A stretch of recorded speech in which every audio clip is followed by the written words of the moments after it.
Last class में मैंने आप लोगों को एक लेमा बताया था। उसका एप्लीकेशन आज करना है, तो मैं लेमा रिकॉल करा देता हूँ। तीन इंटीजर है एबीसी और GCD of A trauma BC one है। अरे सर स्क्रीन नहीं दिख रही है। ओहो सॉरी, स्क्रीन शेयर ही नहीं हुई क्या?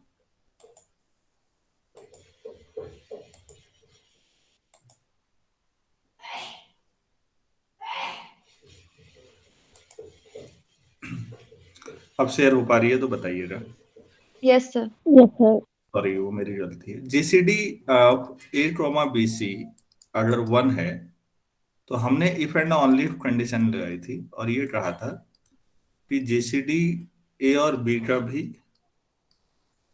और जीसीडी ए और सी का भी वन हो और दोनों तरफ से सही है। ए और बी रिलेटिवली प्राइम है, ए और सी भी रिलेटिवली प्राइम है, तो ए और बी सी भी रिलेटिवली प्राइम होंगे। दोनों तरफ से सही है, बार बार कह रहा हूं। ठीक हो गया। आज हम इसका एप्लीकेशन सीखते हैं। हम बच्चों ऑयलर्स फाइव फंक्शन की प्रॉपर्टीज हम लोग पढ़ रहे थे। तो लास्ट लेक्चर में हमने लास्ट में छोड़ दिया था, वो किया नहीं था, तो आज हम उसे करते हैं कि जो ऑयलर्स फाइव फंक्शन है वो मल्टीप्लिकेटिव फंक्शन है। ये जो फंक्शंस है इनकी प्रॉपर्टीज इस तरह की जो है, चाहे मोबियस था Euler, tau function, sigma function और मोबियस इन्वर्जन हमने पढ़ ही लिया था। ग्रेटेस्ट इंटीजर फंक्शन भी पढ़ा था क्या?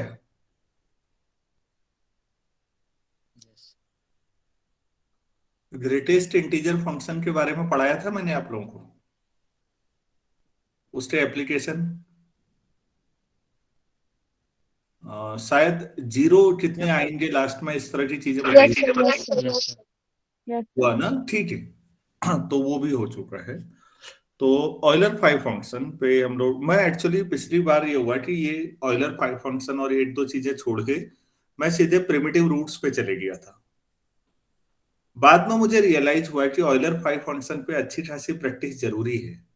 प्रिमिटिव पे चले जाएंगे और बच्चों अगर आप, मैं तो पढ़ाते रहता हूँ आगे तक, कितना चलता है देखते हैं। समय मिलेगा तो लगातार ही पढ़ाते रहेंगे, नहीं मिलेगा तो आप क्या करें। और लेकिन आप लोग क्वाड्रेटिक रेसिप्रोसिटी तक हर हालत में पढ़िएगा, वहां तक मत छोड़िएगा, मेरी राय है।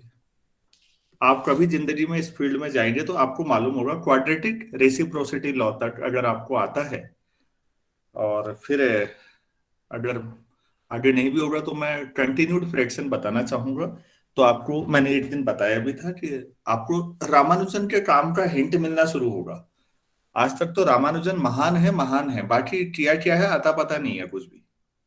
ये स्थिति है कि वो बहुत महान गणितज्ञ थे, बस हो गया। हम इसी में खुश हैं, महान बनाने में। हमने किसी के भी काम से इंस्पायर नहीं हुए हम रत्ती भर भी आज तक। बस हम महान बना के खुश रहते हैं, नॉर्मली हमारी आदत ये रही है। महात्मा गांधी बहुत महान आदमी थे, लेकिन हम उनकी एक भी बात नहीं मानेंगे। तो ये स्थिति रामानुजन के साथ भी है। बहुत महान गणितज्ञ थे, बाकी पता नहीं है हमको, बाहर वालों से पूछो दुनिया में, वो लोग बताएंगे कि वो क्या करते थे। वो स्थिति है हमारी। तो वहां से आपको हिंट मिलना शुरू हो जाएगा थोड़ा बहुत कि रामानुजन किस स्तर के मैथमेटिशियन थे। तो अभी तो हम बहुत एलिमेंट्री काम कर रहे हैं। Phi function, Euler's phi function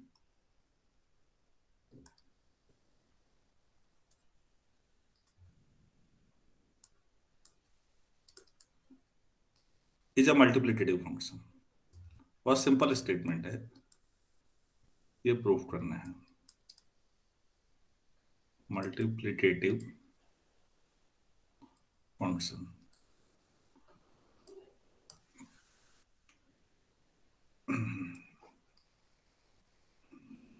तो ये प्रूफ।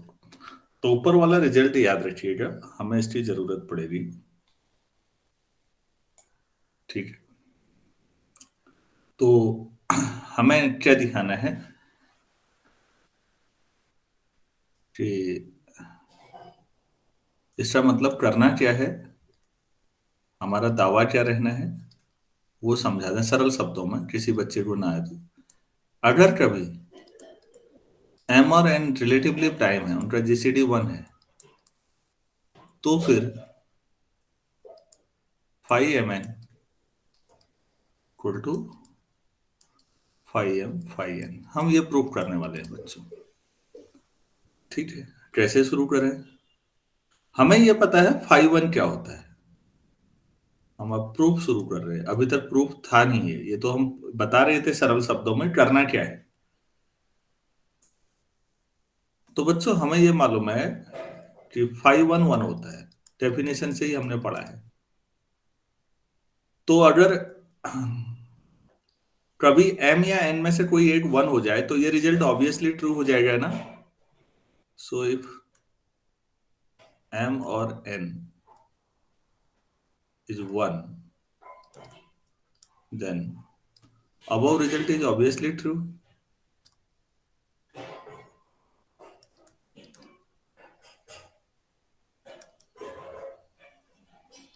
अब मैंने कह तो दिया, लेकिन हो सकता है आप में से कईयों को यही बात समझ ना आई हो क्या कह रहा हूं।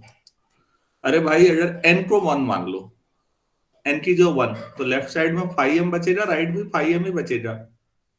n की जो 1 रख ले तो, या m की जो 1 रख लीजिए, तो दोनों साइड 5n बचेगा। क्या ये समझ पा रहे हैं आप लोग? Yes sir. Yes sir. हाँ, तो फिर तो ऑब्वियस हो गया, वो दोनों साइड या तो 5m आ रहा है या 5n आ रहा है, तो ऑब्वियसली ट्रू है। अगर एक कोई m और n में से 1 है तो डायरेक्टली प्रूफ है। तो वो ट्रिवियल केस है, हम उसे ले ही नहीं रहे। तो हम क्या ले रहे हैं कि दोनों 1 से बड़े नेचुरल नंबर है। नाउ सपोज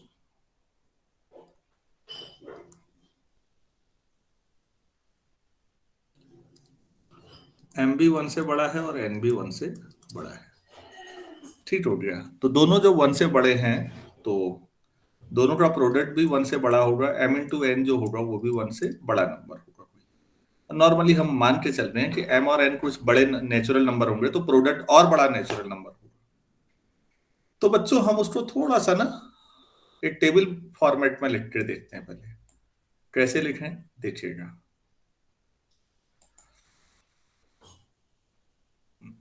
तो 1 से लेके mn तक कैसे लिखा जाए, क्योंकि mn नेचुरल नंबर है। तो now we write first mn integers या mn natural numbers as natural numbers as. कैसे लिखा जा रहा है जरा देखिएगा प्लीज।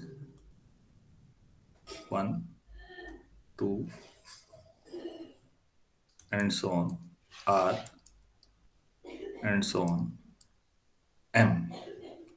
1 से लेकर m तक लिखा। फिर अगला क्या आएगा m के बाद? m plus 1, m plus 2, m plus r, last में m प्लस m, मतलब 2m। फिर अगली लाइन में क्या आएगा बच्चों? 2m plus 1, 2m plus 1, 2m plus 2,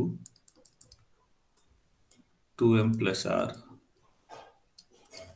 and so on. तो 2m प्लस m मतलब 3m। हम इस तरह से लिखते रहेंगे। तो लास्ट में यहां पर क्या आ जाएगा? लास्ट में यहां पर nm आने वाला है। लास्ट टर्म जो आएगी वो nm है। तो यहां उससे एक term n minus 1 times m plus r, उससे पीछे यहां पर n माइनस 1m प्लस 2, और यहां पर n माइनस 1m प्लस 1। देखिए तो काउंटिंग बिल्कुल सही जा रही है। Yes sir. इस तरह से हमने पूरे ये nm नंबर्स लिख दिए।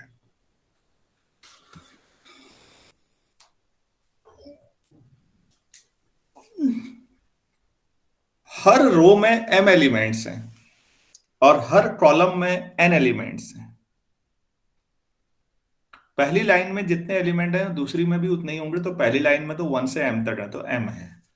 तो मैं ये बात अब वैसे एक्सप्लेन कर रहा हूं कि इसमें क्या किया मैंने क्या किया, सब डेविड एम बर्टन में है, मैंने भी पढ़ के समझाना है बस। Each row contains m elements, और लास्ट कॉलम को देख लो, 1m 2m 3m nm, तो उसमें n एलिमेंट्स है तो हर कॉलम में इतने, and each column contains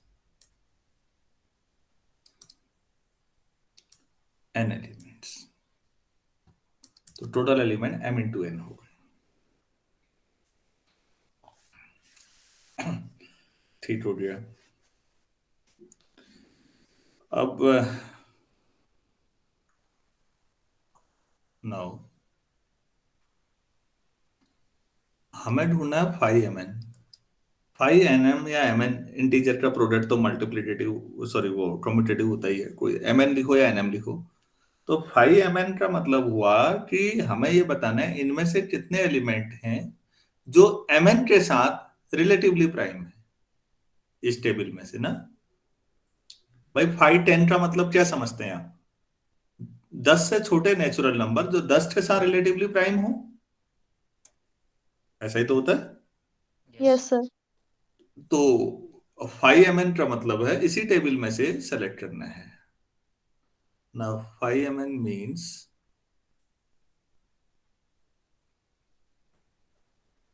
number of positive integers from this table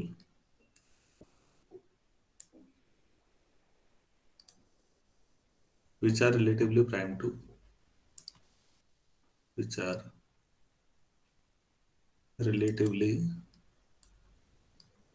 to mn।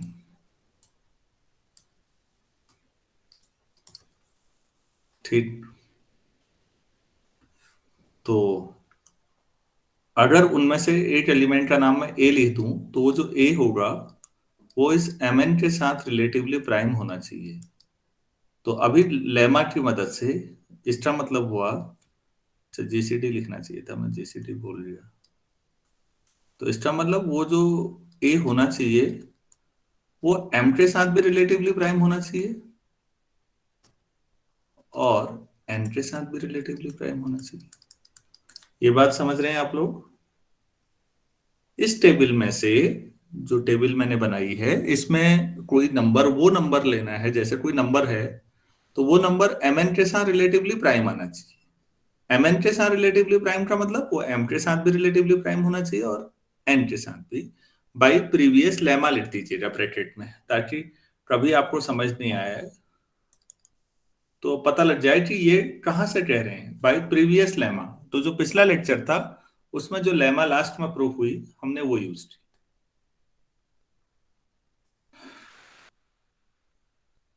Clear है इतना?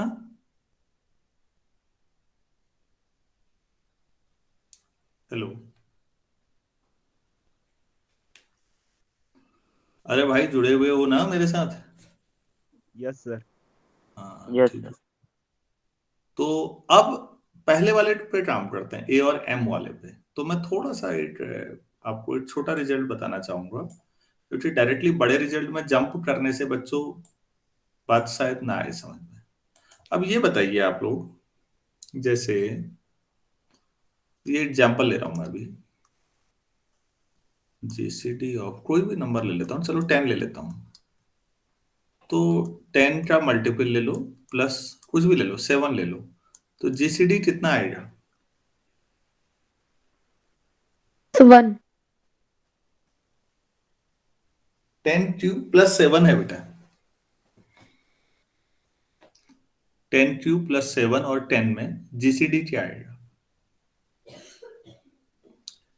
क्यू की जगह कोई नंबर सोच, चलो क्यू 1 सोच लो, तो 8 आपके पास 10 हो गया और 8 7 हो गया। ठीक, क्या मैं इसका जनरलाइजेशन करूं अगर, तो मैं मान लो कोई नंबर m ले रहा हूं, अभी m के साथ काम कर रहा हूं मैं, तो m क्यू प्लस आर क्या मैं इसे ऐसा लिख सकता हूं, जीसीडी ऑफ आर और एम का जीसीडी ले लो बस।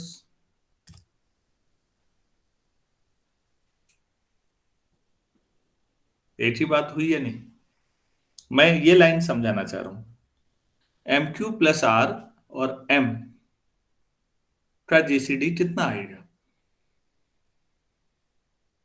Yes, sir. क्योंकि आप सेवन तो चलो मैंने यहाँ एग्जाम्पल में जो लिया वो डिफिकल्ट ले लिया, सेवन की जो मैं एट कर लेता हूँ यार। अब आप समझिए, आपके लिए आसान होगा। एट और टेन का जीसीडी जो आएगा वही टेन क्यू प्लस एट और टेन का आएगा। सारे बच्चे समझ पा रहे हैं इस बात को? Yes, sir. तो बच्चों ये तो लेफ्ट वाला तो एग्जाम्पल था, असली जो लिखना चाहिए वो ये लिखना चाहिए, we know that GCD of M Q plus R और एम का जीसीडी वही होगा जो आर और एम का जीसीडी है, क्योंकि एम क्यू और एम में तो एम ही आ जाना है जीसीडी, फिर उस एम का आर के साथ, तो जीसीडी ऑफ एम आर। ठीक हो गया। तो अब आपको यहां पर देखना है इस टेबल को ध्यान से। पहला कितने फाइव एम निकालना है, पहले तो फाइव एम, फिर फाइव एन बाद में करेंगे। फाइव एम कैसे निकाले सोचिएगा।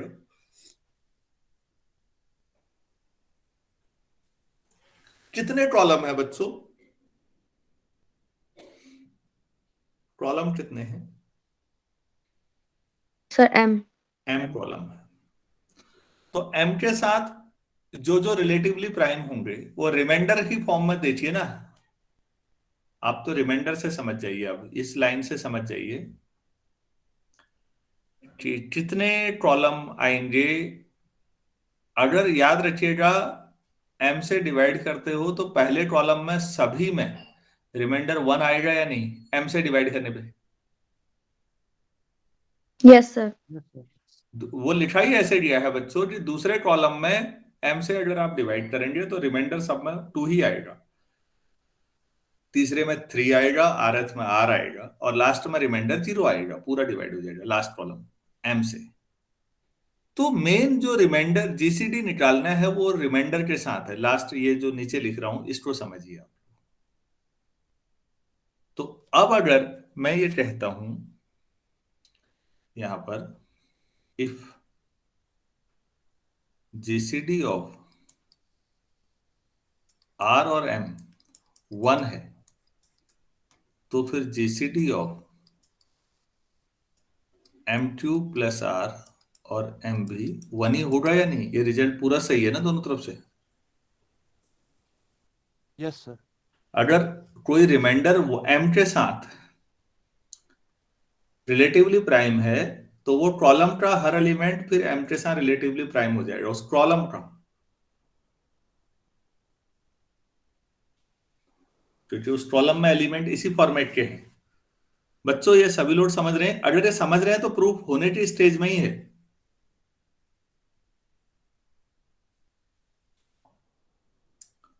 तो फिर एम से छोटे कितने आर होंगे जो एम के साथ रिलेटिवली प्राइम होंगे? तो बहुत सरल सवाल हो गया। Sir, 5M. Very good, phi M. M से छोटे कितने आर होंगे? मैं रिपीट कर रहा हूं बाकी बच्चों के लिए भी, एम से छोटे कितने आर होंगे जो एम के साथ रिलेटिवली प्राइम होंगे? तो सभी लोग मानते हैं ना कि वो फाइव एम होंगे। तो Yes, sir. बच्चों इसका मतलब है यहां इस टेबल में फाइव एम कॉलम, पूरे के पूरे कॉलम फाइव एम जितना भी आएगा उतने कॉलम होंगे जो एम के साथ रिलेटिवली प्राइम होंगे। So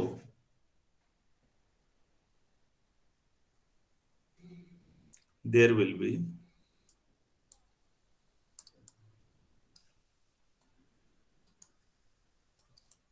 five M columns in above table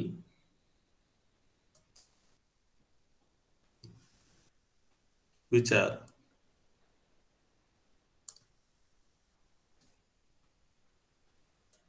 relatively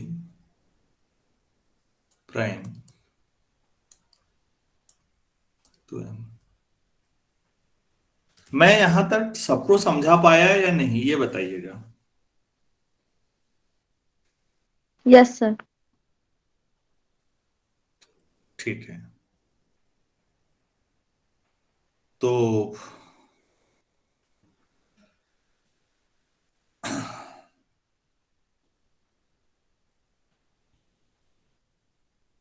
अब ये बताइए, आरथ कॉलम में अगर ये आर जो है वन एम के साथ रिलेटिवली प्राइम है, तो आरथ कॉलम में जो एलिमेंट है मैं उनको लिख के उनको अब फाई एन समझाना है मुझे, अब सेकंड स्टेप। अब मैं चाहूं तो यहां से स्टेप 2 कर सकता हूं इसको। तो फाई एम की व्यवस्था हो गई, फाई एम एन कैसे समझाना है अब वो समझाना है, step sorry.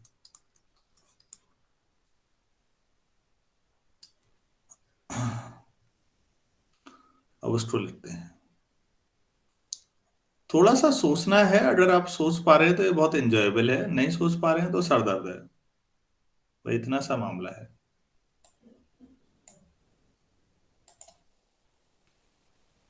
Now elements of rth column are, क्या था बच्चों, R M plus R two M plus R N minus one M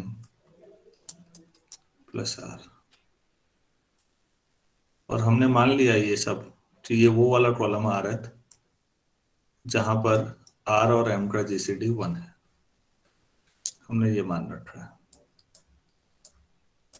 तो रिलेटिवली प्राइम कॉलम ले रखा है मैंने कोई, और वो जनरल आर है, और कोई भी जो जो वाला आर एम के साथ रिलेटिवली प्राइम। अच्छा, ये कितने एलिमेंट्स हैं, कितने एलिमेंट्स हैं here? Sir, N. We have n integers in this sequence. Finite sequence है नंबर्स का। सीक्वेंस का मतलब हमेशा रियल लाइन में ही नहीं है वो, ये भी एक पैटर्न है, सीक्वेंस है। और इनमें से कोई भी दो मॉड्यूलो एन पर कॉन्ग्रुएंट नहीं होंगे ना, ये सब डिफरेंट होंगे या नहीं एन से डिवाइड करके, मैं ये कहना चाह रहा हूं। अब इसमें क्लेम ये कर रहा हूं, अब कहेंगे कि आप दावा कैसे कर रहे हैं तो उसको प्रूफ करना पड़ेगा। No two of them are congruent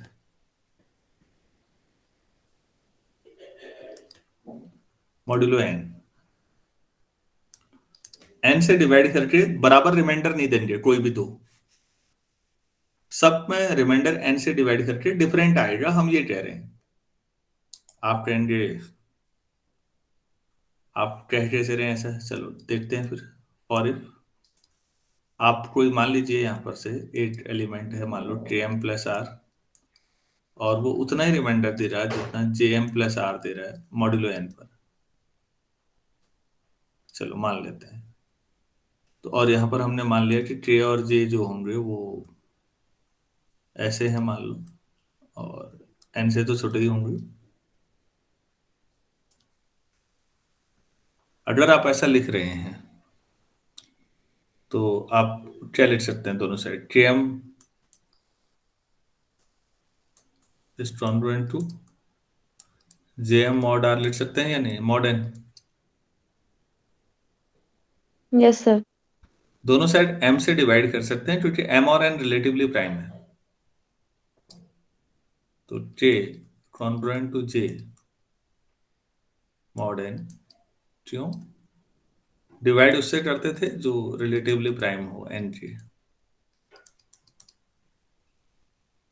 अगर इसका मतलब ये हुआ कि फिर शुरू में भी वो एलिमेंट जो आपने कहा था कि एन एलिमेंट्स हैं, के और जे दोनों एन से छोटे हैं, और एन डिवाइड्स के माइनस जे। अब आप यहां पर देखिएगा जो राइट साइड में आपने लिखा था अभी यहां पर, ये के और जे दोनों एन से छोटे हैं और उनका डिफरेंस एन से डिविजिबल है, तो जीरो के अलावा कुछ हो सकता है क्या? No sir. तो के माइनस जे अगर जीरो हो जाता है तो इसका मतलब के इक्वल टू जे हो जाएगा।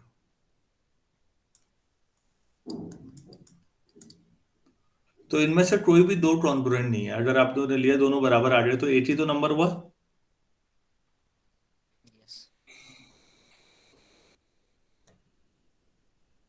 तो ये तो फिर कॉन्ट्राडिक्शन आया ना, अगर आप दो बराबर ले रहे हैं तो शुरू में भी फिर एलिमेंट्स में दिक्कत आएगी। तो इसका मतलब हेंस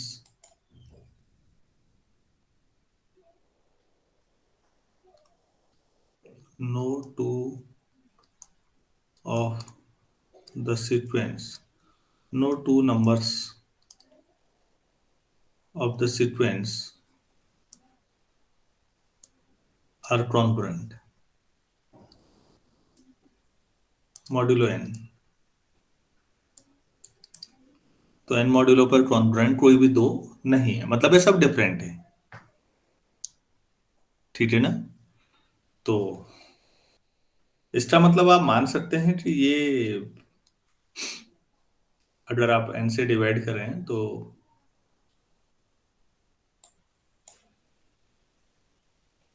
इस सीक्वेंस को आप ऐसे भी सोच सकते हैं। सो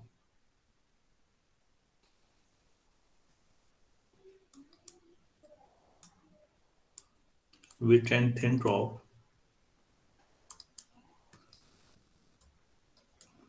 0 1 2 3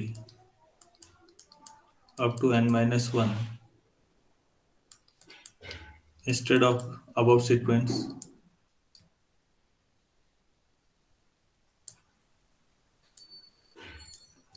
जो सीक्वेंस आप यहां ले रहे थे बच्चों, ये वाला R M plus R, two M plus R, three M plus R, ये इस चीजों पर आप इसको, ये कितने नंबर हो गए? वन आर, यही सोचते रहिए। जीरो एम प्लस आर है पहला, तो zero one two three up to N minus one सोच सकते हैं इसको। इसी के समकक्ष होगा ये सेट। Yes sir. तो फिर ये टोटल कितने एलिमेंट्स हैं, इसमें कितने नंबर होंगे रिलेटिवली प्राइम एन के साथ? आपने हर कॉलम को इसमें रिड्यूस कर दिया। सरल शब्दों में समझिए, एक आरत कॉलम लिया और वो इसी के समकक्ष है। ठीक हो गया। तो अब इसमें कितने एलिमेंट्स हैं जो n से छोटे हैं और n के साथ रिलेटिवली प्राइम है? ये सब n से छोटे हैं। 5n। हाँ,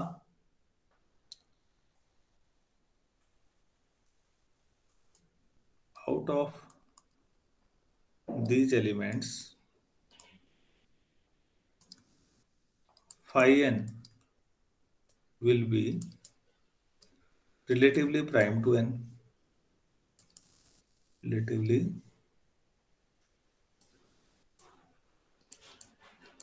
prime to। तो 8 सीक्वेंस इन्हें, सॉरी 8 कॉलम में phi n एलिमेंट आ रहे हैं ऐसे जो n के साथ रिलेटिवली प्राइम है।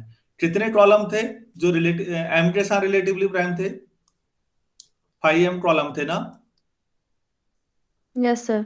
5m columns will have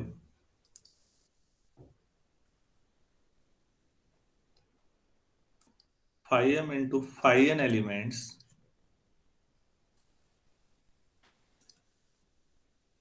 which are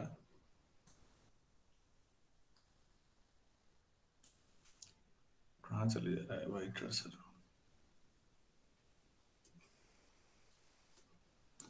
which are relatively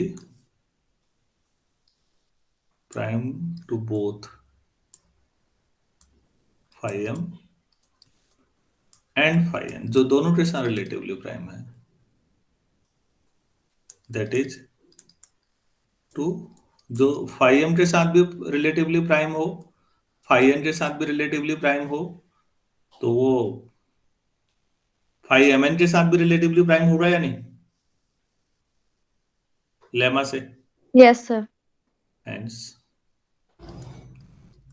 would be approved phi mn equal to उतना ही आ रहा है जितना phi m phi n करके आ रहा है। तो इससे क्या प्रूफ हो गया?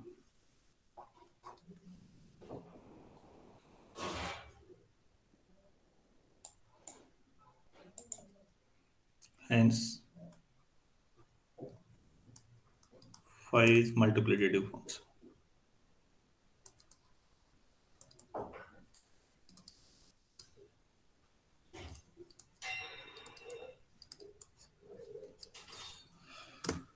ये हो गया बच्चों, फाइव मल्टीप्लिकेटिव हो गया है।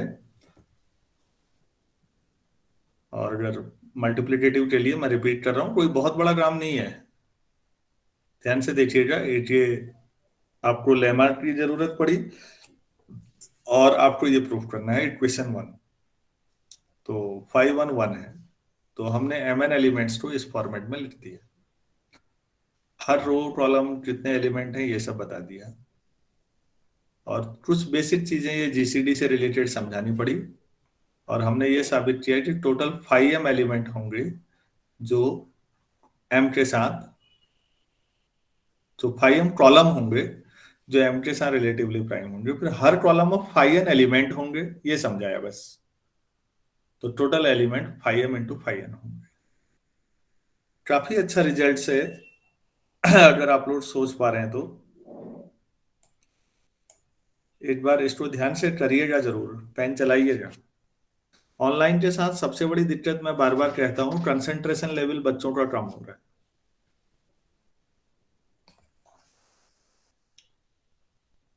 तो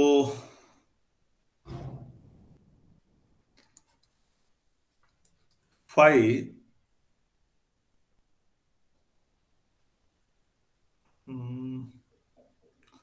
1001 का 5 निकाल सकते हो, ऐसा बताया था कोई सवाल?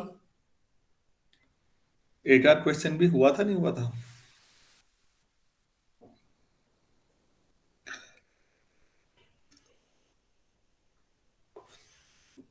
नो सर, ऐसा नहीं बताया। अच्छा, तो अगर इसको, तो ये एग्जांपल बाद में करिए फिर। तो फिर मैंने ये नहीं बताया कि अगर n जो है आपके पास p1 की पावर r1 प्राइम फैक्टराइजेशन, अब pn की पावर rn ऐसा आ रहा है, तो phi n कितना आएगा? तो आप इसको ऐसे कर सकते हैं, पावर rn, क्योंकि अब ये मल्टीप्लिकेटिव प्रूफ हो चुका है। तो हर एक कोई भी दो प्राइम ले लो, रिलेटिवली प्राइम ही होते हैं, सब अलग अलग हो जाएगा।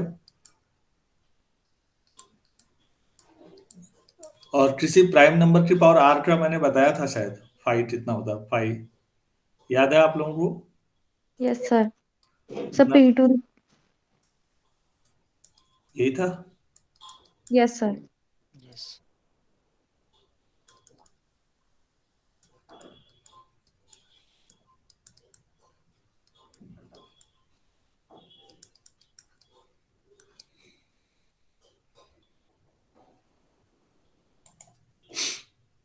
तो बच्चों ये हमारे पास हर एक से कॉमन ले लीजिए, p1 to the power r से लेके pn to the power rn, r1 से।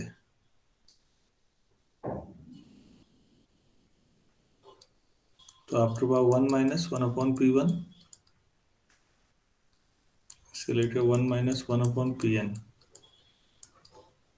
तो ये हमारे पास 5n इक्वल टू, ये n हो जाएगा सब, और 1 माइनस 1 अपॉन हर एक प्राइम नंबर एक एक बार आ जाएगा, 1 माइनस 1 अपॉन pn। तो ये आपके पास फॉर्मूला हो गया किसी भी नंबर का 5 फंक्शन निकालना है। तो मैंने कहा था इसका एप्लीकेशन 1001 में करेंगे, तो पहले 1001 का प्राइम फैक्टराइजेशन करेंगे। ये बटन की एक्सरसाइज का पहला क्वेश्चन है, मैंने वैसे पूछ लिया। 1001 के प्राइम फैक्टराइजेशन आते हैं किसी को?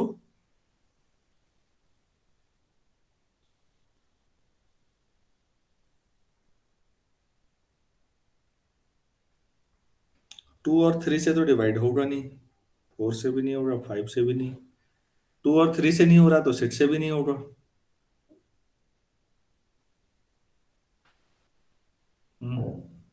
सेवन से हो रहा है क्या? Yes sir. तो बस फिर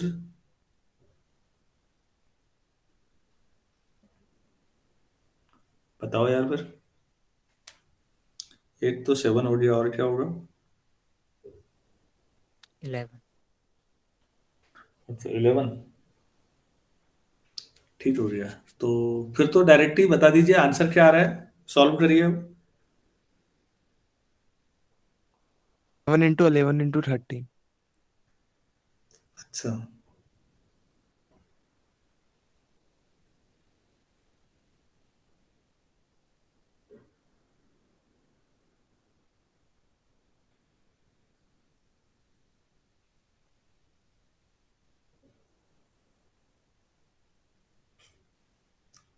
क्यों बच्चों, ठीक है? 7, 11, 13 ये आ रहे हैं फैक्टर। यस तो फैक्टर आ रहे हैं। हम्म 101 के 1001 के फैक्टर आ रहे हैं। अच्छा, तो फिर फाइनल आंसर क्या आ रहा है?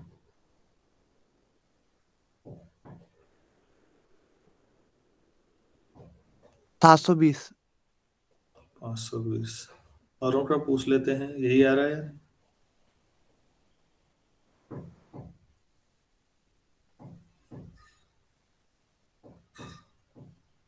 अरे भाई 520 ही आ रहा है। Sir yes 720। 720। अच्छा 720। तो 8008 से छोटे जितने नेचुरल नंबर हैं जो 1001 के साथ रिलेटिवली प्राइम होंगे, तो सीधे आंसर बता दिया आपने।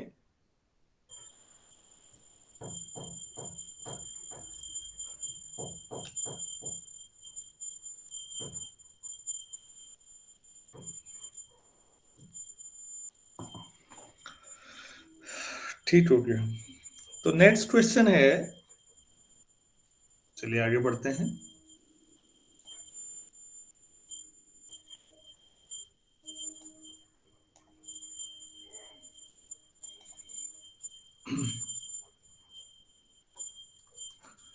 नेक्स्ट क्वेश्चन है फॉर,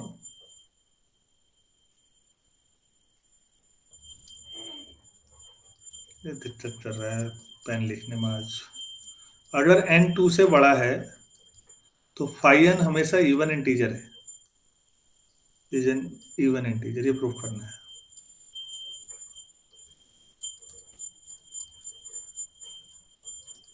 तो प्रूव दैट, कैसे करें सोचिए तो। 2 से बड़ा कुछ भी ले लो, कोई भी नेचुरल नंबर, तो फाइ n इवन इंटीजर ही होगा। एक बार इवन ले लेंगे, एक बार ऑड।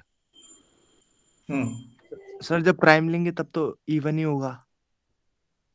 हाँ प्राइम लेंगे तो इवन ही होगा। और प्राइम नहीं होगा तो कंपोजिट होगा।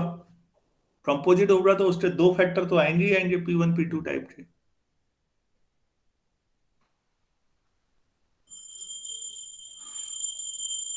तो आप लोग सोच पा रहे हैं इसको, सोच सकते हैं?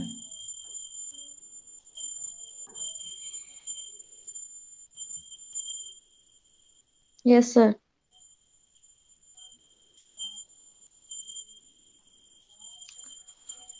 ठीक है, मैं इसको छोड़ रहा हूं, आप लोग खुद ट्राई करें तो अच्छी बात है बच्चों।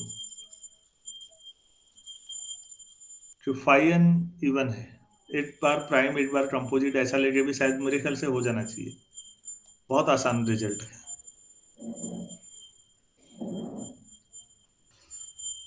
अच्छा, if n is an odd integer,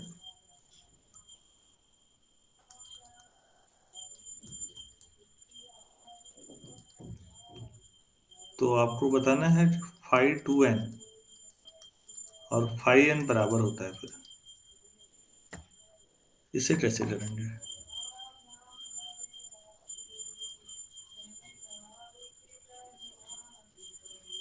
sir N का प्राइम फैक्टराइजेशन कर लेंगे। और सर एक 2 एक्स्ट्रा आ रखा है, तो 2 की पावर 1 माइनस 2 की पावर 0 आएगा, तो 1 ही आ जाएगा।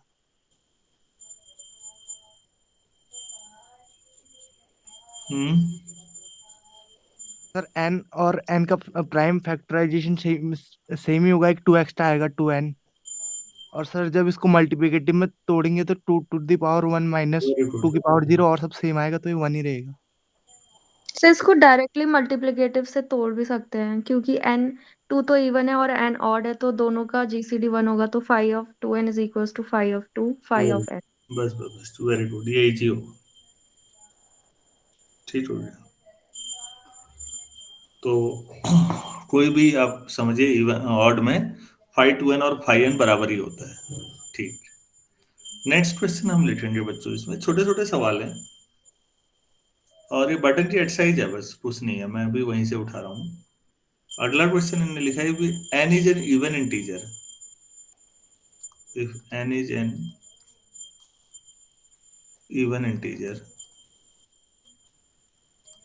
तो प्रूव करना है, अरे 5 2n 2 टाइम्स 5n।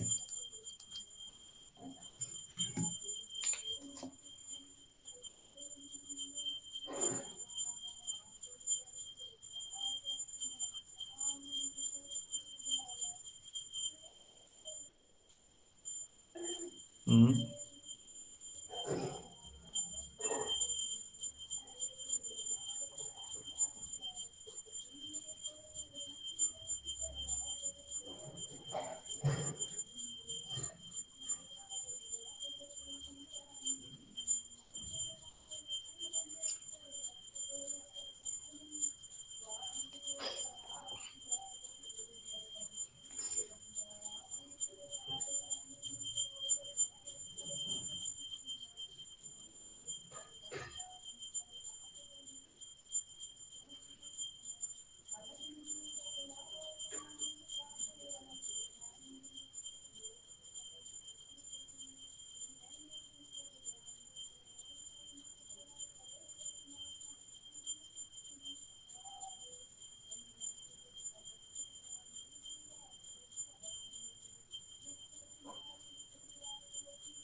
सर अगर n इवन है ना, इसमें 2 की पावर k1 होगा।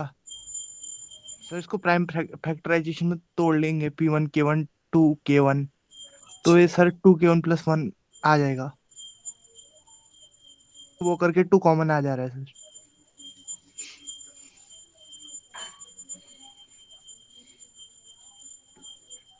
अगर n इवन है ना, कभी भी जब फैक्टराइजेशन करते हो बच्चों, तो देखिए प्लीज इसमें कहाँ गया कर्सर, हाँ, n इज इवन अगर बोल दिया है, तो जो n का प्राइम फैक्टराइजेशन होगा उसमें 2 की कुछ पावर होगी, मुझे नहीं पता कितने, तो 2 की पावर k मान सकते हैं आप चाहें तो, और बाकी पहला प्राइम मान लो उसे, तो p2 की पावर k2 अब टू pr की पावर kr। तो जब आप 2n करेंगे तो 2 की पावर भी k+1 हो जाएगी, बाकी तो सब वही रहना है, तो p2 की पावर k2 pr की पावर kr, ठीक है। तो 5 2n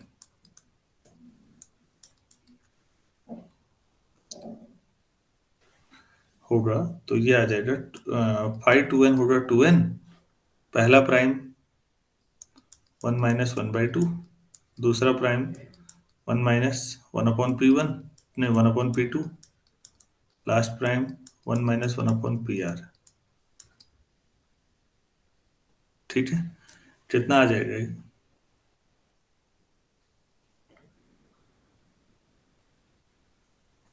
अ, क्या ये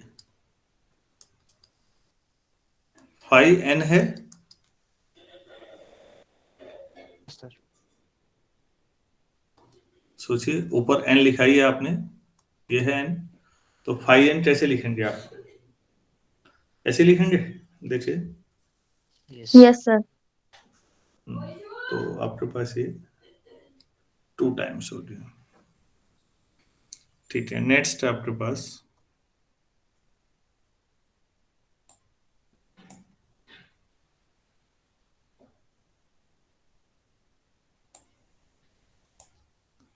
आज तो आपकी दूसरी क्लास भी मैं देख रहा था, अभी शेड्यूल डाल रखा है एमएससी का, मीनाक्षी ने, वो क्या टाइमिंग है? सर 2:30। उसमें क्या चल रहा है आप लोगों को? पेपर क्या है? Sir business mathematics. यार एमएससी में ये क्यों पढ़ा रहे हैं?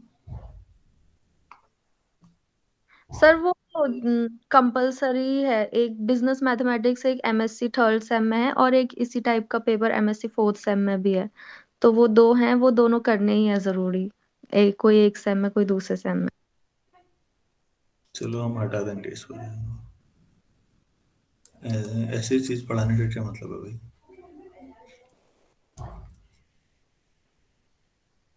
इसका मतलब हम खाली पास होने के लिए सोच रहे हैं, बच्चों के पास हो जाएं वो। ऐसा पेपर अब चलो अभी है तो मजबूरी है पढ़ाना, लेकिन इस पेपर को एमएससी में रखने का कोई लॉजिक ही नहीं है। इससे आपको कहाँ के लिए हेल्प मिलेगी बच्चों? कौन से एग्जाम के लिए हेल्प मिलेगी?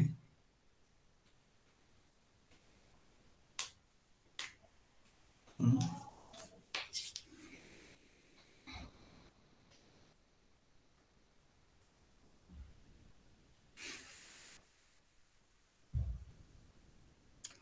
तो इसको कर सकते हैं, जरा देखिए तो। सॉरी, 5 3n 3 टाइम्स 5n तब होगा जब 3n से डिवाइड हो जाएगा। नहीं सॉरी, n 3 से डिवाइड हो जाएगा मतलब।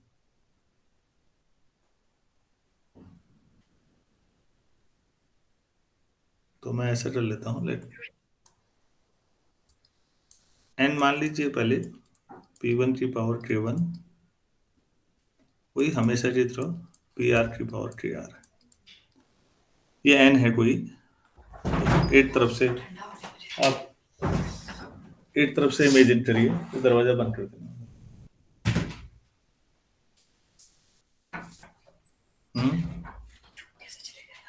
अब 3 डिवाइड से n लेके चलिए आप। 3 अगर n को डिवाइड कर रहे हैं तो कोई ना कोई प्राइम नंबर तो 3 के बराबर हो रहा होगा ना, तो n फैक्टराइजेशन में आएगा ना। Yes sir.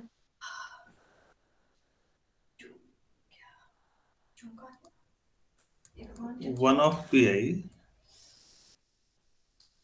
will be equal to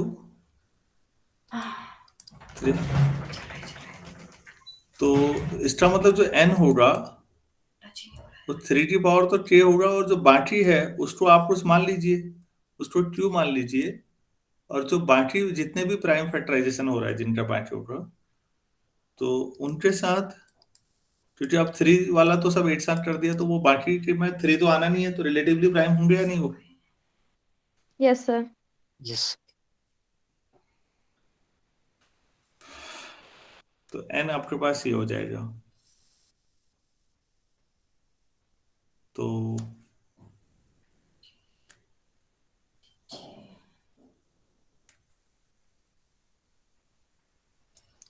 5 3n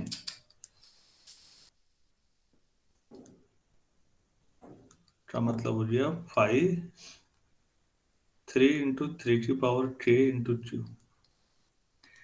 तो 5 3 की power k plus 1 into q। तो 5 3 की पावर k प्लस 1 का ही प्राइम फैक्टराइजेशन कर लीजिए पहले। 5 3 की पावर k प्लस 1 अलग, 5q को 5q ही रहने दीजिए, क्योंकि q तो हम जानते हैं नहीं कितना है। 5 3 की पावर k प्लस 1 5n की तरह 3 की पावर k प्लस 1, और 1 एक ही प्राइम है तो 1 माइनस 1/3। 5q ऐसे ही बचा रहेगा। ठीक है, तो कितना हो जाएगा ये? तो भाई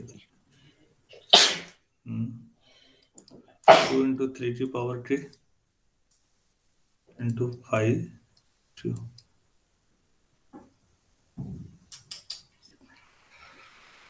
सर जो 3 की पावर k प्लस 1 है ना, वहां पे 3 अलग निकाल लेते हैं, 3 के 1 माइनस वो कर लेते हैं, तो 5 3 के आ जाएगा सर। हाँ वो भी ठीक है। एक्चुअली मैंने सोचा ऐसे निकाल लेते हैं, एक ही बात है। कहीं से भी कर लो बराबर आ जाएगा। वो समझ में आ गया आप? अरे 3 टाइम्स 5n निकालो, वो भी उतना ही आएगा जितना 5 3n है। अब एक ही बात तो है, कहीं से भी कर लो। Yes sir. जिसको जो सरल लगे वैसे करो भाई। 3 टाइम्स 5n 3 की पावर k इंटू q है, तो 3 की पावर k 1 माइनस 1/3, यही कहा था कपिल ने। वहां ऊपर ऐसा कर लो, तो 3 की पावर 2 इंटू 2 तो आ ही रहा है। हम्म 2 इंटू 3 की पावर k वही आ रहा है 5। सभी लोग समझ पा रहे हैं? यस तो बराबर हो गए दोनों। Yes sir. अच्छा, ये बराबरी तब है जब हमने कहा था 3 डिवाइड से n। हाँ, सो हमने ये प्रूफ किया अभी,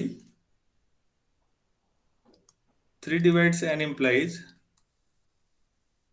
5 3n equal to 3 times 5n। अब कन्वर्सली दूसरी तरफ से भी तो करना हुआ।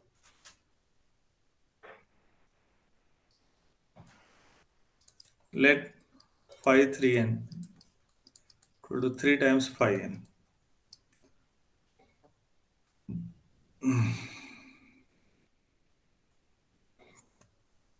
अब हमारा क्लेम क्या है, ये लेके चल रहे हैं हम। इसको इक्वेशन 1 मान लेते हैं। 3 डिवाइड से n ना, यस तो सर। डायरेक्ट मेथड नहीं है बच्चों हमारे पास, तो कंट्राडिक्शन करते हैं। Suppose 3 does not divide n, इसका मतलब जो n का प्राइम फैक्टराइजेशन होगा p1 की पावर k1 से लेकर हम लोग जो कर रहे हैं pr की पावर kr तक, उसमें कोई भी pi 3 नहीं होगा फिर, ठीक है ना? Yes sir.